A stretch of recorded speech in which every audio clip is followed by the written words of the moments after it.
IPL में कई अलग-अलग लैंग्वेजेस में कमेंट्री होती है, लेकिन जो हिंदी कमेंट्री का सेक्शन है वो बहुत ही वाहियात है। एक तो नवजोत सिंह सिद्धू की सड़ी हुई कमेंट्री, उस पर से आकाश चोपड़ा के घटिया इनपुट्स और अब जो एक रिसेंटली रिटायर्ड क्रिकेटर्स का ग्रुप आया है कमेंट्री बॉक्स में जिसमें कि अंबती रायडू, सुरेश रैना हैं, वो बहुत ही खराब कमेंट्री करते हैं। और अंबती रायडू की तो कमेंट्री कम वो चमचागिरी ज़्यादा लगती है। मुझे समझ में नहीं आता कि अंबती रायडू किस तरीके के इनपुट्स देते हैं, वो कमेंट्री करते हैं या एक फैन बॉय हैं, क्योंकि उनकी पूरी कमेंट्री सीएसके और धोनी के आसपास घूमती रहती है।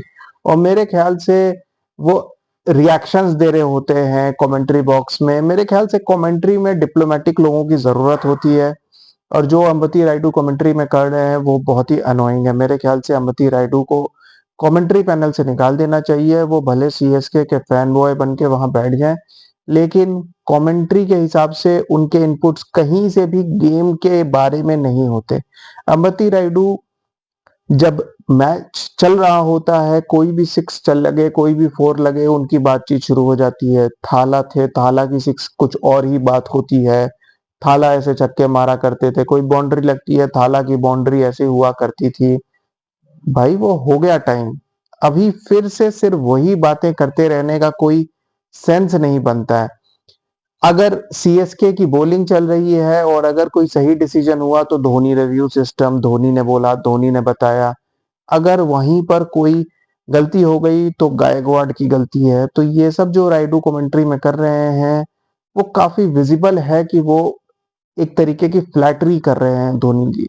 इसके अपने रीजंस हो सकते हैं, क्योंकि अंबती रायडू एक काफी कंट्रोवर्शियल क्रिकेटर रहे हैं, इन द सेंस कि he was among those few cricketers जिन्होंने 2008-9 में बीसीसीआई का साथ छोड़कर एक कंट्रोवर्शियल लीग आईसीएल स्टार्ट हुआ था उसे ज्वाइन कर लिया था।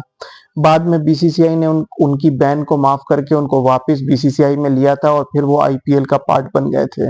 मुंबई इंडियंस के लिए उन्होंने कुछ टाइम खेला और बाद में जब वो मुंबई इंडियंस से निकले तो फिर उन्हें इवेंचुअली सीएसके में लाइफलाइन मिली। सीएसके ने ना सिर्फ उन्हें सेलेक्ट किया, जबकि सीएसके जनरली करती है कई प्लेयर्स की उन्होंने करियर्स बनाए हैं, तो वहां पर राइडू को ओपनिंग पोजीशन दी गई जो कि राइडू को पहले कभी ऑफर नहीं हुई थी। राइडू एक मिडिल ऑर्डर बैट्समैन थे, लेकिन धोनी ने उनको एक ओपनिंग पोजीशन ऑफर की और वहां से राइडू का पूरा करियर ही चेंज हो गया, क्योंकि ओपनिंग पोजीशन में आने के बाद राइडू ने एक अलग लेवल की अग्रेसिव क्रिकेट स्टार्ट की और चेन्नई के साथ वो 3 ट्रॉफीज, आप कह सकते हो 3 आईपीएल विनिंग ट्रॉफीज का वो हिस्सा रहे। इनफैक्ट रिटायरमेंट के बाद भी 2021 और 2023 में जब चेन्नई ने ट्रॉफी जीती तो राइडू उस टीम का हिस्सा थे।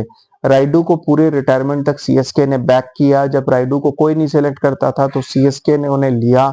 हालांकि उनका फॉर्म 2019-20 के सीजन के बाद उस लेवल का नहीं रहा, लेकिन राइडू को सीएसके में काफी रिवॉर्ड किया गया, जिसकी वजह से उनकी लॉयल्टी सीएसके की तरफ एंड ऑफ कोर्स उस वक्त के जो कैप्टन थे उनके धोनी उनकी तरफ है और वो बहुत ज्यादा है। बट कमेंट्री के वक्त वो बहुत ही ज्यादा निकल के सामने आ रही है, जो कि एक अच्छा इंप्रेशन नहीं देती कमेंटेटर के हिसाब से।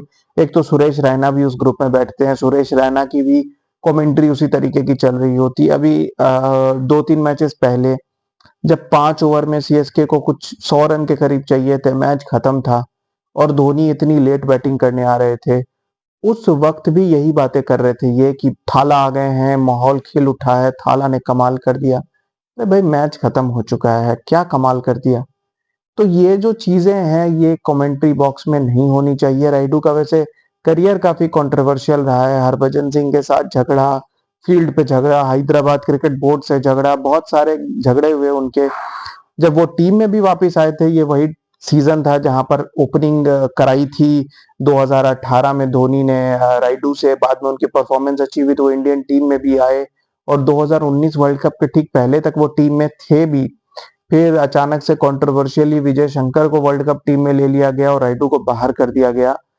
तो वहां से थोड़ा सा और आप कह सकते हो कि राइडू का बाकी प्लेयर से भी नाराजगी स्टार्ट हो गई।